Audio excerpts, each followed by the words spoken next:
Hi there, and welcome back to the Lisa Nichols Show. Here I share the tools and techniques and mindset that you and I need, want, and desire so that we can live the life that we deserve to live and we can achieve the things that we want to achieve.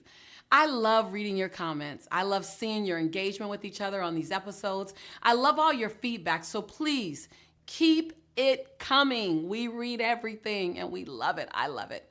So I gotta tell you, when we talked about this particular topic, how to bounce back after public humiliation. Well, the first thing I thought was, okay, what do I say about it? And then my team quickly reminded me of a time when. I haven't had a lot of those, knock on wood, but I did have this one scenario where with my good friends over at Mind Valley, I was in front of about 1,200 people. And I'm on stage and I'm in this amazing outfit. I mean, it was hot, blue and white, and it was this great heavy material, and it was strapless, and it had an open space right here. It was all things fabulous. I'm on stage, I'm on a roll, and I'm doing my thing, and I'm kind of moving like this, just kind of going at it and giving all the great vibes out to over, there was 50 different countries represented there. So I'm excited. And I look down on the teleprompter that's on the stage, and huge flashing words is, "Lisa, your left nipple is out." And I thought, that can't be me. I'm sure they're not talking to me. That's like a typo. And so I keep going, and then that same message begins to flash. Dude, dude, dude. And I go, oh my God. Is real. So I pull it up. I just keep talking, and I feel it sliding down again. I keep talking. I start staying a little more still, and it's sliding down again. So I know now I'm only 10 minutes into a 50-minute message where I literally cannot move and it's still sliding down. What I found was that the fabric was too heavy for the way they made it to not have straps on it. And so I began to pull it up, and then I just made a joke about it. So that now I incorporated the fact that my girls are trying to pop out. And so I literally looked down and said, no, they did not pay for the VIP experience. And I pulled it back up. And every time you try to give them the VIP experience, I'm gonna put you back in. And everyone erupted in laughter. And I kept talking. And just like I expected, about 5 minutes later, I'm pulling it back up again. I said, like I said, no VIP here. And I kept talking, and I incorporated it into the message. So many people came up to me later laughing because they got a riveting message. And I was able to navigate what could have been one of the most humiliating times in my entire speaking career. So I want to share this with you. Number one, forgive yourself. Give yourself grace. So often we have more grace and compassion for other people. If one of your best friends came to you and they had a humiliating moment, you would immediately encourage them through it. Why is it that when we have a humiliating moment, we put on the gloves? Boom, I shoulda. Boom, I woulda. Boom, I wish I coulda. No, forgive yourself. You only know what you know until you know more. Number two, be willing to make light of something. Be willing to make light of the situation. In some cases, not all cases. I don't want to minimize every form of humiliation because every form of public humiliation is not funny. But if there's an opportunity where you can laugh and minimize it, you actually take the energy out of it. Take some of the energy out of that balloon of stress or that balloon of tension that comes with public humiliation. Take the tension out. Remember that energy grows where energy goes. If you move the energy away from it, then all energy has to move away from it.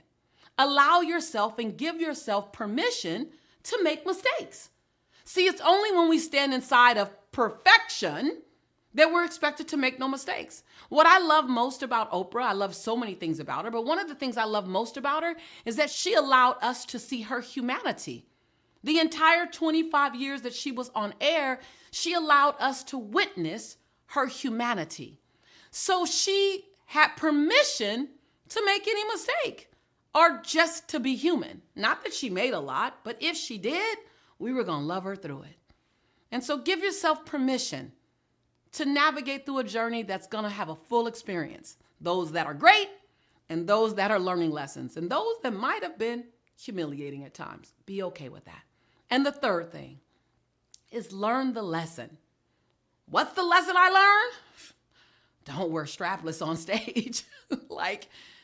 Learn the lesson. There's a lesson in anything. There's a lesson in everything. The other lesson I learned is that when I give myself permission to laugh at me, other people will laugh with me.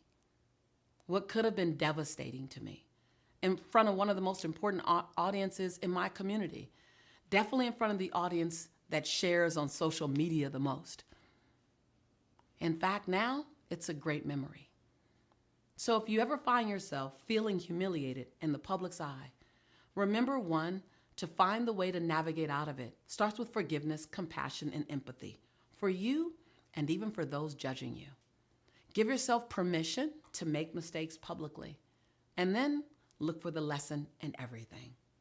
Now, I've gone back many a times and looked at the footage. Thank God my friends at Mind Valley actually cut the part out where my girls were out, but they kept in a lot of those other funny moments when I talked about it. I enjoy it.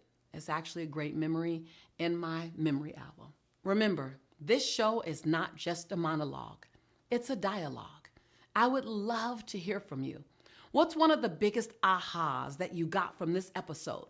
Was it to remember that you are the creator, the orchestrator, and even the audience of your life experience, and that no one can define you better than you? And that when you give yourself permission to bounce back from either public humiliation or private humiliation or a version that you called humiliation, that you give yourself permission to fly and soar? Was it recognizing that you can play bigger and leap bolder because of the fear of being humiliated? Now you can release yourself of that. What was the lesson you learned? What was the aha that you got? Leave a comment below. I want to hear from you. Your words, your opinions, your experiences are important to me. Be sure to subscribe if you haven't already done so. I want you in the tribe. And look out for more delicious, dynamic dialogue, because that's what we're going to have in the future. After all, this is your home, and we are your tribe. And I am always going to be your sister in prosperity and in possibility. And every single time you hear me say, I believe in you and I love you, it's for one reason. I can say many things, but I want you to hear that I believe in you. And I want you to hear that I love you, because I do. I'll see you real soon. Ciao. Ciao, Bella.